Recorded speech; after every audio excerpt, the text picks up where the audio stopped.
Hello नमस्कार, स्वागत है आप सभी का। मेरा नाम है शेखर गुप्ता और आप देख रहे हैं फिजिक्स संकल्पना। और बच्चों, बात करने वाले हैं एक नए टॉपिक की, एक नई वीडियो की, अर्धचालक चैप्टर के। पिछले दो वीडियो से हम पढ़ रहे हैं बच्चों विशेष प्रकार के संधि डायोड। हमने पढ़ा प्रकाश उत्सर्जक डायोड, उसके बाद हमने पढ़ा है फोटो डायोड। ये दोनों ही विशेष प्रकार के पीएन संधि डायोड हैं। विशेष प्रकार के पीएन संधि डायोड से मेरा मतलब ये है कि हम कुछ विशेष कार्य करने के लिए पीएन संधि डायोड का यूज कर रहे हैं, उसमें थोड़ी सी बदलाव करके, उसमें तब्दीलियां करके थोड़ा सा। कभी तो हम पीएन संधि डायोड को यूज कर रहे हैं प्रकाश उत्सर्जन के लिए, कभी हम यूज कर रहे हैं संधि डायोड को प्रकाश ऊर्जा को वैद्युत ऊर्जा में बदलने के लिए। फोटो सेल की बात कर रहा हूं, फोटो डायोड की बात कर रहा हूं। और आज के वीडियो में बात करने वाले हैं बच्चों हम सोलर सेल की। क्या ये सोलर सेल भी एक विशेष प्रकार का संधि डायोड है क्या? लेकिन इसके नाम में तो कहीं डायोड हमें दिखाई नहीं दे रहा है, ना हमें सुनने को मिल रहा है, तो शायद हो सकता है ये विशेष प्रकार का संधि डायोड ना हो। और अगर ये विशेष प्रकार का संधि डायोड है तो इसके नाम में फिर डायोड क्यों नहीं है, इसके नाम में सेल क्यों है, या इसका नाम सोलर सेल क्यों है? यही सब बातें मैं आज आपके साथ करने वाला हूं।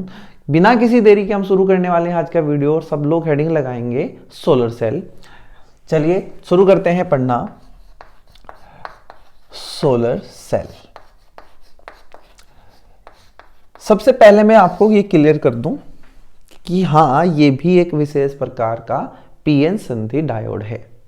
जैसे पिछले दो वीडियो हमने विशेष प्रकार के संधि डायोड पढ़ रहे हैं, ये भी एक विशेष प्रकार का संधि डायोड है, लेकिन इसके नाम में डायोड हमें नहीं देखने को मिल रहा है। तो उसका मतलब ये नहीं है कि पीएन संधि डायोड नहीं है।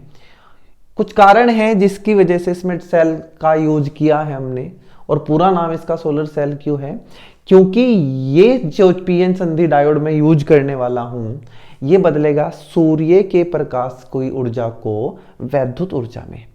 अगर मैं बहुत बड़े लेवल पर बात करूं तो मैं कहूंगा कि प्रकाश ऊर्जा को वैद्युत ऊर्जा में बदलने के लिए हम किसका यूज करते हैं? सोलर सेल का। किसको? प्रकाश ऊर्जा को वैद्युत ऊर्जा में बदलने के लिए हम किसका यूज करते हैं? सोलर सेल का। तो इसमें सोलर यूज क्यों हुआ है? सोलर मतलब सूर्य से संबंधित चीज है ये। क्योंकि बच्चों जो प्रकाश हम यूज करने वाले हैं, जिसको हमें वैद्युत ऊर्जा में बदलना है, वो किसका प्रकाश होगा? सूर्य का प्रकाश। बड़ी मात्रा में, ज्यादातर हम किसका यूज करेंगे? सूर्य के प्रकाश का। इसलिए इसमें यूज हुआ है सोलर। ये सेल क्यों है? सेल इसलिए यूज किया है बच्चों कि जो मैं पीएन संधि डायोड बनाने वाला हूं, वो एक बैटरी की तरह काम करेगा, एक सेल की तरह काम करेगा, जिससे मैं अपने घरों में लगी हुई ट्यूबलाइट्स, पंखे, टेलीविजन सबको चला सकता हूं। मतलब हमारा ये पीएन संधि डायोड, ये जो सोलर सेल है, ये एक सेल की तरह व्यवहार करेगा, जिससे हमें क्या मिलेगी? वैद्युत ऊर्जा। और वह वैद्युत ऊर्जा किससे बनी होगी? सूर्य के प्रकाश से। इसलिए इसका क्या नाम है? Solar cell. अब क्या आपने कभी देखा है सोलर सेल? अगर मैं ये कहूं कि आप सबने सोलर सेल देख रखा है तो उसमें कोई बड़ी बात नहीं है। आप सबने किसी ना किसी जगह या अपने ही घरों में एक ऐसी संरचना जरूर देखी होगी छतों पे रखा हुआ, जिसको हम बोलते हैं सोलर प्लेट।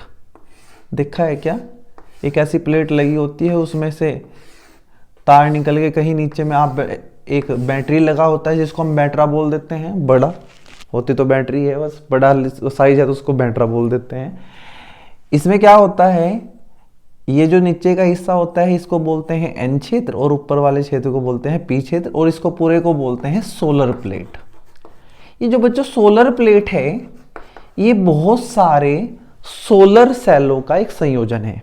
मतलब ये पूरा एक सोलर सेल नहीं है, बहुत सारे सोलर सेल मिलके क्या बनाते हैं? Solar plate. तो आप सबने तो ये देख रखा है। इसके ऊपर क्या होता है? सूर्य का प्रकाश आके गिरता है और ये अंदर किसी तरीके से काम करके इसको किस में बदल देता है? वैद्युत ऊर्जा में, जिसका यूज हम उस बैटरी को लगी हुई, जो नीचे बैटरी हमने लगा रखी है, उसको चार्ज करने के लिए करते हैं, और उस बैटरी से हम चलाते हैं अपनी सारी चीजें, जैसे पंखा, ट्यूबलाइट्स, टीवी, जो भी हम चला सकते हैं उससे। तो ये सबने देख रखा है। लेकिन ये वर्क कैसे करता है, इसका ये सर्किट डायग्राम क्या है, वो हम अभी शुरू करने वाले हैं। तो जल्दी से आप इसको बनाना चाहे तो बना सकते हैं, कोई दिक्कत नहीं है। ध्यान ही रखेंगे कि जो पी क्षेत्र होता है बच्चों, इसमें पी वाला हिस्सा ये बहुत पतला सा होता है ऊपर की तरफ। जैसे ये प्लेट है तो ऊपर होगा पी क्षेत्र और नीचे होगा एन क्षेत्र। मान लीजिए अगर इतनी मोटी प्लेट है तो उसका बहुत छोटा सा हिस्सा पी क्षेत्र होगा, ज्यादातर हिस्सा क्या होगा, एन क्षेत्र। कारण क्या है वो हम अभी समझेंगे। तो मैं शुरू करता हूं पीएन संधि डायोड से, क्योंकि सोलर सेल एक पीएन संधि डायोड है। हमने कहा कि मैंने एक पीएन संधि डायोड लिया। क्या होता है पीएन संधि डायोड? जब एक पी क्षेत्र को एक एन क्षेत्र से मिला दिया जाता है तो बनके तैयार होता है पीएन संधि डायोड। इस पूरे को क्या बोलते हैं? पीएन संधि डायोड। इस लाइन को बोलते हैं बच्चों पीएन संधि। और पीएन संधि के आसपास एक क्षेत्र ऐसा होता है जहां कोई आवेशवाहक नहीं है। क्या यहां आवेशवाहक है? हाँ। क्या आप जानते हैं कि पी क्षेत्र में अधिक मात्रा में कौन पाए जाते हैं? कोटर। क्या यहां इलेक्ट्रॉन भी होते हैं? हाँ, बहुत कम इलेक्ट्रॉन होते हैं जिनको बोलते हैं बहुसंख्यक आवेशवाहक। एन क्षेत्र में ज्यादा मात्रा में कौन होते हैं? इलेक्ट्रॉन होते हैं जिनको कहते हैं बहुसंख्यक, क्योंकि ये ज्यादा मात्रा में है। क्या यहाँ कोटर भी होते हैं? जी बिल्कुल, यहाँ कोटर भी होते हैं लेकिन बहुत कम मात्रा में। इनको बोलते हैं अल्पसंख्यक। संधि के आसपास दोनों तरफ कुछ क्षेत्र ऐसा है जहां ना तो कोटर है ना इलेक्ट्रॉन है, इसलिए इसको बोलते हैं अवक्षय प्रत। अब सब ये बार बार सुन चुके हैं और मैं भी बहुत बार आपको ये बता चुका हूं कि इसको क्या बोलते हैं? अवक्षय प्रत। अवक्षय प्रत में यहां होता है प्लस का चार्ज और यहां होता है माइनस का चार्ज। कैसे आया है ये मैं कोई बात नहीं करूंगा। अगर आप ये जानना चाहते हैं तो आप पीएन संधि डायोड पूरे तरीके से पढ़ें, तब आपको समझ आएगा। इसका मतलब अवक्षय प्रत में एक वैद्युत क्षेत्र का निर्माण हो जाता है जिसकी दिशा होती है प्लस से माइनस की तरफ, या ये कह लीजिए एन क्षेत्र से पी क्षेत्र की तरफ एक वैद्युत क्षेत्र का निर्माण हो गया। इस समय कोई धारा नहीं मिली। क्यों? क्योंकि ये है अभी अपनी इक्विलिब्रियम में, साम्य अवस्था में। हमने कहा चलो कुछ करके देखते हैं। हमने बच्चों इसके ऊपर प्रकाश डाला और हम चाहते हैं कि जो प्रकाश डाला जाए वो कहां पहुंच जाए? अवक्षय प्रत के पास। इसलिए वो जो पी क्षेत्र है प्लेट के ऊपर वो पतला सा है जिससे प्रकाश आके गिरेगा। पी क्षेत्र में से निकल के प्रकाश यहाँ दिखा तो मैं ऐसे रहा हूं बच्चों, लेकिन एक्चुअल में पी क्षेत्र के ऊपर प्रकाश गिरेगा जाके, उसको कहां पहुंचना है? अवक्षय प्रत पे। होगा क्या जब ये प्रकाश अवक्षय प्रत तक पहुंचेगा? तो होगा क्या? क्या आप सब जानते हैं प्रकाश के अंदर होंगे फोटान? जी जानते हैं बात हम। फोटान क्या होते हैं? एनर्जी के पैकेट्स होते हैं। हम सब जानते हैं कि फोटान क्या है? एनर्जी के पैकेट। एनर्जी आती है किसके रूप में? पैकेट्स के रूप में, जिनको बोलते हैं फोटान। ये फोटान अपनी सारी एनर्जी किसको ट्रांसफर करने वाले हैं?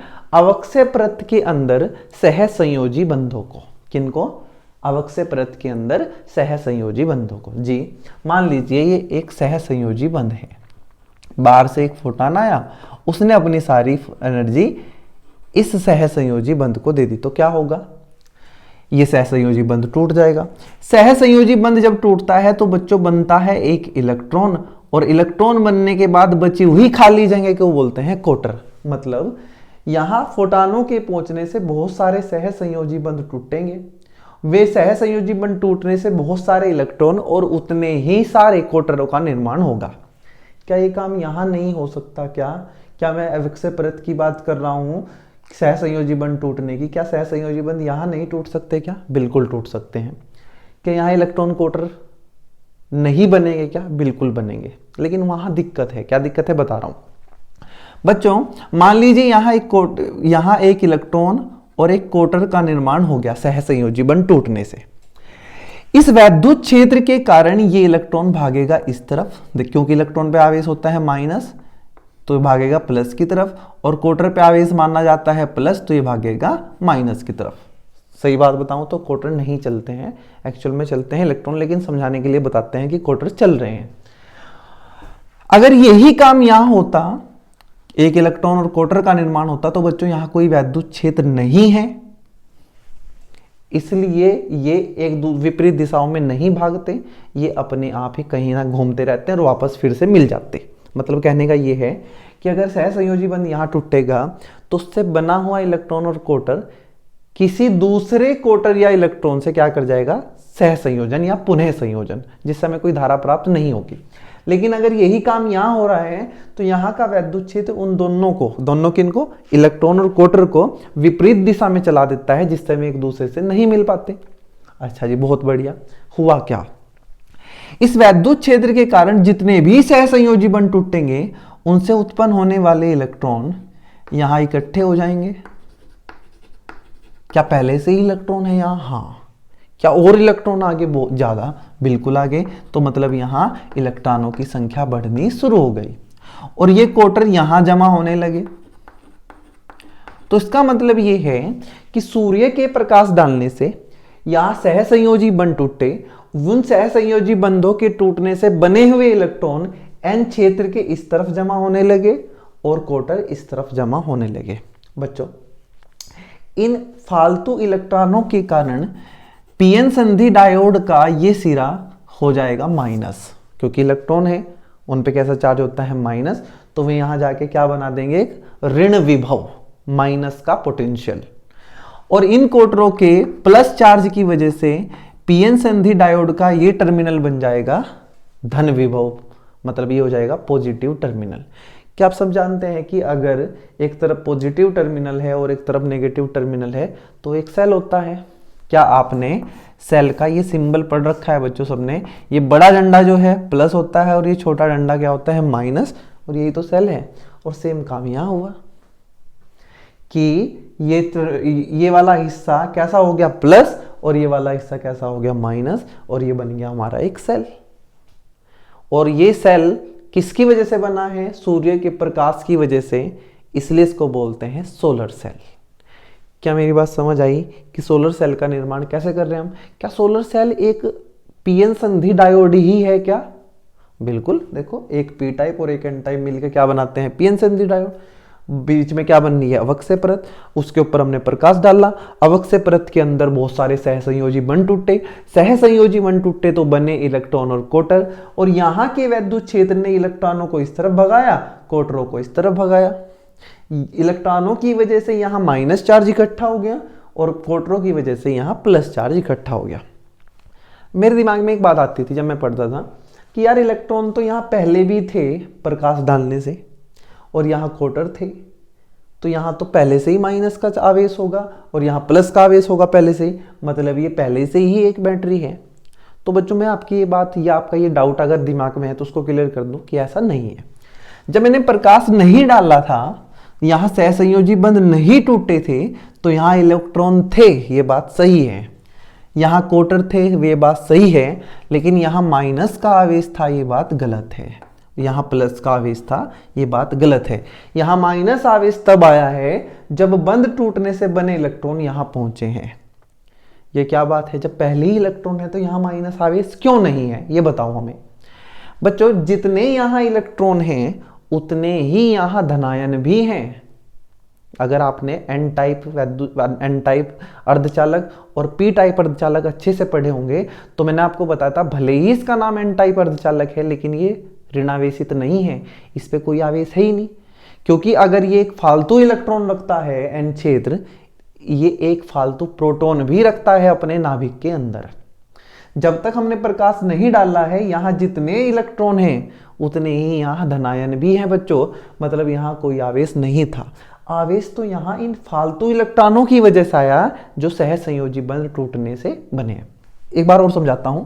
मान लीजिए ये एन क्षेत्र है, एन क्षेत्र, इसमें ज्यादा कौन होते हैं एन क्षेत्र में, इलेक्ट्रॉन, जैसे मैंने यहां बनाया है। तो आप कहेंगे कि यार इसमें इलेक्ट्रॉन है तो ये ऋणावेशित है। नहीं बच्चों, ये ऋणावेशित नहीं है, इस पे कोई आवेश ही नहीं है। मैंने कहा ये पी क्षेत्र है, इसमें कौन है ज्यादा, कोटर। अरे भाई कोटर ज्यादा है तो यहाँ धनावेश ज्यादा है, ना ना ना ना, यहाँ कोई आवेश है ही नहीं, क्योंकि जितने ज्यादा कोटर यहाँ हैं इतने ही यहाँ क्या है, ऋणायन, और जितने यहाँ इलेक्ट्रॉन हैं उतने ही यहाँ धनायन है, जिसकी वजह से कुल आवेश कितना हो जाता है, 0। इसीलिए प्रकाश डालने से पहले यहाँ कोई आवेश नहीं है, यहाँ कोई आवेश नहीं है। प्रकाश डालने के बाद जो इलेक्ट्रॉन यहां पहुंचे उसकी वजह से ये बन गया माइनस का टर्मिनल, क्वार्टर यहां पहुंचे तो ये बना प्लस का टर्मिनल, और बन के तैयार हो गया हमारा सेल, जिसको बोलते हैं सोलर सेल। बाहर अभी मैंने कुछ नहीं, इसको हटा जाऊंगा अवक्षय परत को, इसको मैंने प्लस लिखा, इसको माइनस लिखा। अभी बाहर हमने कुछ नहीं जोड़ा है बच्चों। हमने कहा कि अच्छा एक बात बताओ, अगर मैं और ज्यादा प्रकाश डाल लूं तो उसका मतलब है और ज्यादा बंध टूटेंगे, और ज्यादा बंध टूटेंगे तो और ज्यादा इलेक्ट्रॉन और क्वार्टर बनेंगे, तो उसका मतलब यहां माइनस का आवेश बढ़ता जाएगा और यहां प्लस का आवेश बढ़ता जाएगा। मैंने कहा हाँ, लेकिन बच्चों ये एक लिमिट तक हो सकता है। ऐसा नहीं है कि प्रकाश डालते जाओ और यहाँ इलेक्ट्रॉन इकट्ठा होते जाएंगे और ये माइनस बनता जाएगा। क्यों? क्योंकि एक टाइम ऐसा आ जाएगा कि यहाँ इतने ज़्यादा इलेक्ट्रॉन इकट्ठे हो जाएंगे कि यहाँ से जो इलेक्ट्रॉन इधर चलेगा ये सब मिलकर उसको क्या करेंगे, प्रतिकर्षित, और ये घूम के वापस यहीं आ जाएगा। जो क्वार्टर बना था वो जब इधर चलेगा तो यहाँ पहले से ही बहुत ज़्यादा क्वार्टर इकट्ठे हो जाएंगे और ये क्वार्टर इन क्वार्टरों से प्रतिकर्षित होकर वापस जाएगा और ये इलेक्ट्रॉन और ये क्वार्टर वापस एक दूसरे से मिल जाएंगे। मतलब यहाँ और इलेक्ट्रॉनों का पहुंचना बंद हो जाएगा, यहाँ क्वार्टरों का पहुंचना बंद हो जाएगा एक टाइम के बाद। शुरू में तो पहुंचेंगे। तो इसका मतलब ये है कि आप, ऐसा नहीं है कि प्रकाश की मात्रा बढ़ाते जाएं तो इसकी वोल्टेज बढ़ती जाएगी, इस बैटरी का मान बढ़ता जाएगा ना, एक लिमिट तक ही हम इसका मान बढ़ा सकते हैं।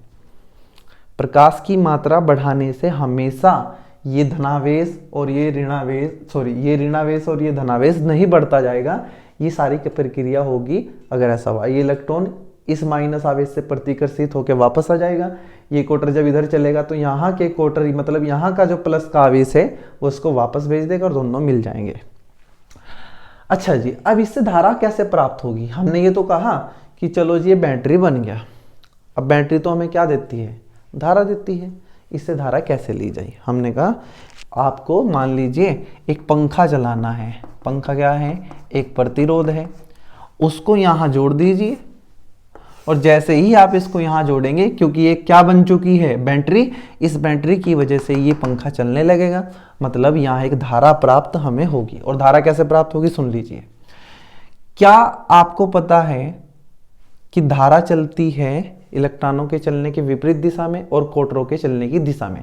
क्या इलेक्ट्रॉन ऐसे चल रहे हैं तो धारा ऐसे प्रवाहित होगी, क्वार्टर ऐसे चल रहे हैं तो धारा ऐसे प्रवाहित होगी? या ये कह लीजिए कि धारा चलती है प्लस से माइनस की ओर तो धारा ऐसे चलेगी प्लस से माइनस की ओर, ऐसे।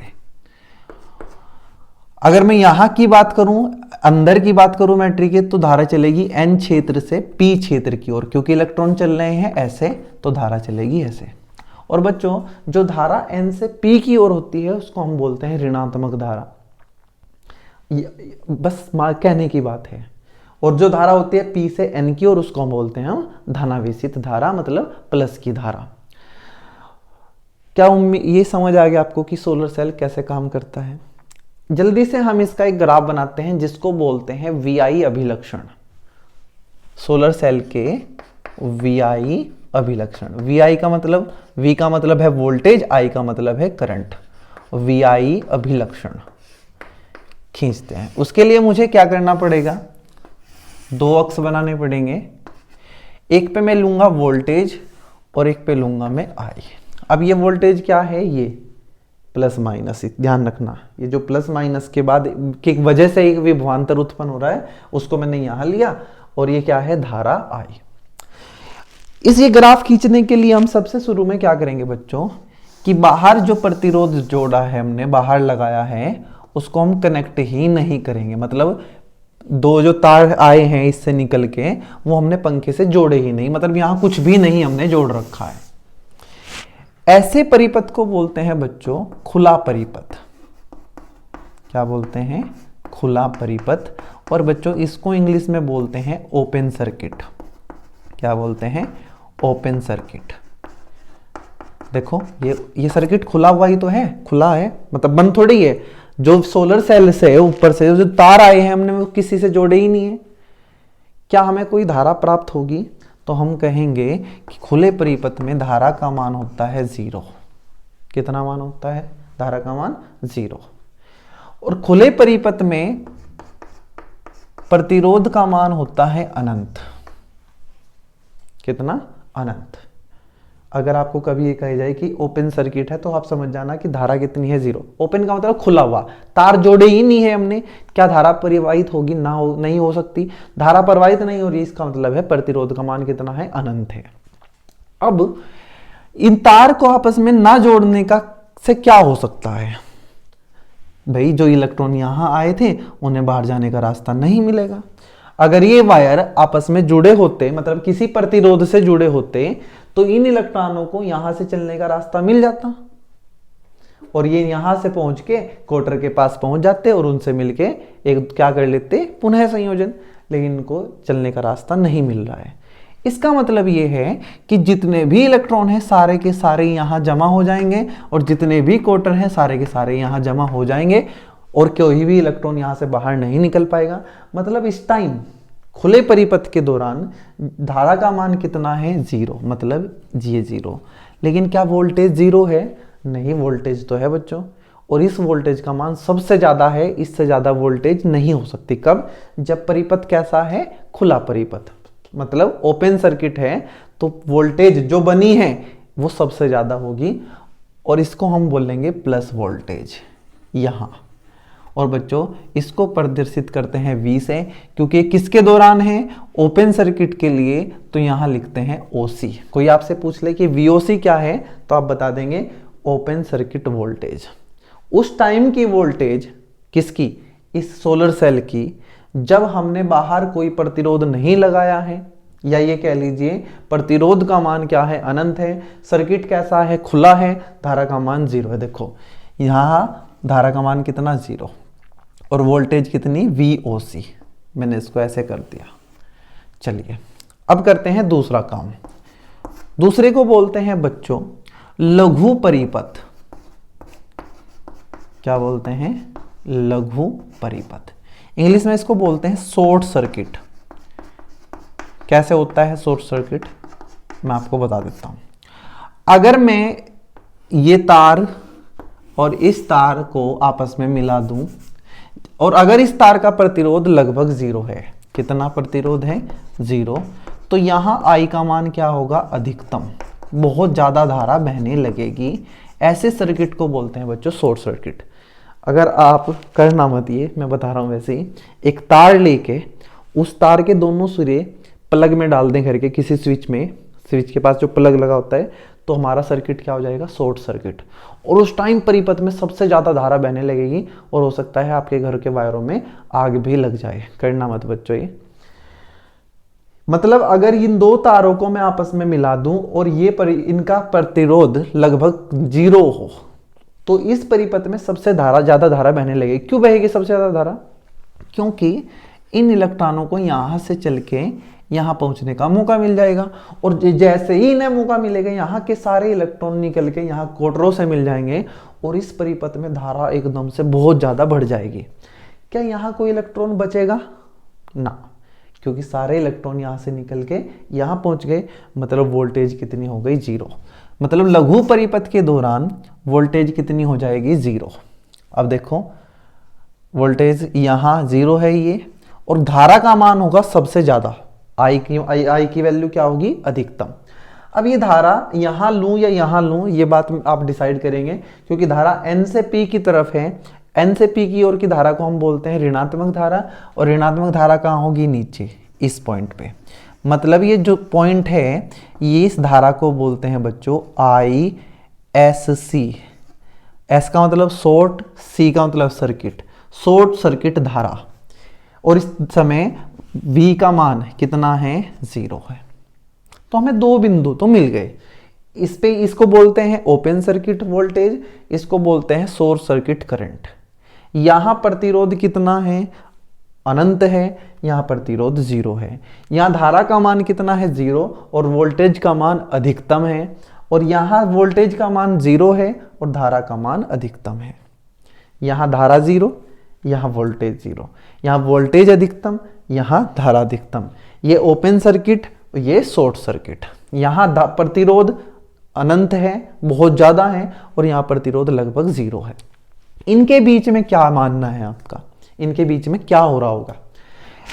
इनके बीच बात करने के लिए मुझे अब ये प्रतिरोध कुछ बीच का रखना पड़ेगा, ना तो मैं प्रतिरोध को 0 रख सकता, 0 रखूंगा तो शॉर्ट सर्किट हो जाएगा, और अनंत रखूंगा तो वो ओपन सर्किट हो जाएगा। मैंने कहा कुछ R का मान रखते हैं, और ये R बहुत ज्यादा नहीं है, ये R की वैल्यू बहुत कम है।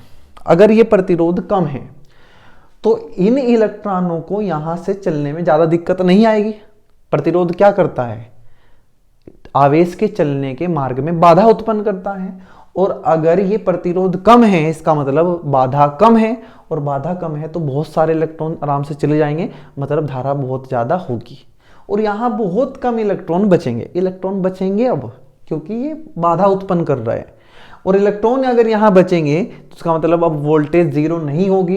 वोल्टेज 0 तो तब होती जब यहाँ कोई इलेक्ट्रॉन ना बचता। मतलब जब R का मान बहुत कम है, ध्यान से सुनना, जब R का मान बहुत कम है तो धारा ज्यादा है, लेकिन किससे कम है, इस वाली धारा से, क्योंकि सारे इलेक्ट्रॉन नहीं चल पा रहे, सारे इलेक्ट्रॉन जाते तो सबसे ज्यादा धारा होती। अब कुछ इलेक्ट्रॉन यहां बाकी रह गए, मतलब अब धारा थोड़ी सी कम हो गई इस धारा से, लेकिन वोल्टेज अब कैसी है, थोड़ी सी ज्यादा। 0 नहीं है, अब 0 तब थी जब यहां कोई इलेक्ट्रॉन नहीं था। अब तो कुछ इलेक्ट्रॉन यहां है तो धारा थोड़ी सी कम हुई और वोल्टेज थोड़ी सी बढ़ गई। इस R को अगर मैं बढ़ाता जाऊं बच्चों, इन इलेक्ट्रॉनों के रास्ते में बाधा बढ़ती जाएगी, मतलब इलेक्ट्रॉन को चलने के लिए ज्यादा मेहनत करनी पड़ेगी, मतलब अब धारा का मान घटने वाला है। और धारा का मान घट रहा है, इसका मतलब यहां इलेक्ट्रॉनों की संख्या बढ़ेगी, क्योंकि कम इलेक्ट्रॉन चलेंगे, यहां ज्यादा इलेक्ट्रॉन जमा होंगे, तो मतलब वोल्टेज बढ़ेगी।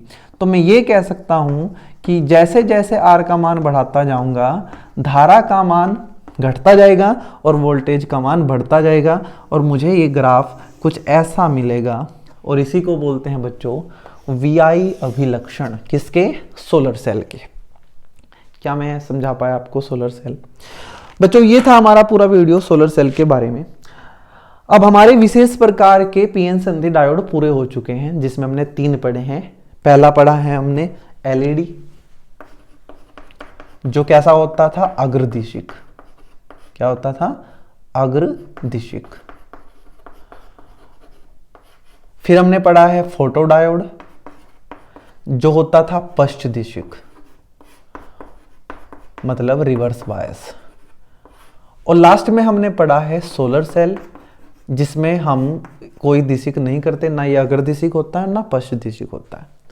बच्चों अगर आपने फोटोडायोड और ये वीडियो दोनों देख ली तो आपको कुछ समझ ही आ रहा होगा कि यार इसका काम ना, ये जो सोलर सेल है ये तो लगभग ऐसा ही है जैसा फोटोडायोड, बिल्कुल सेम।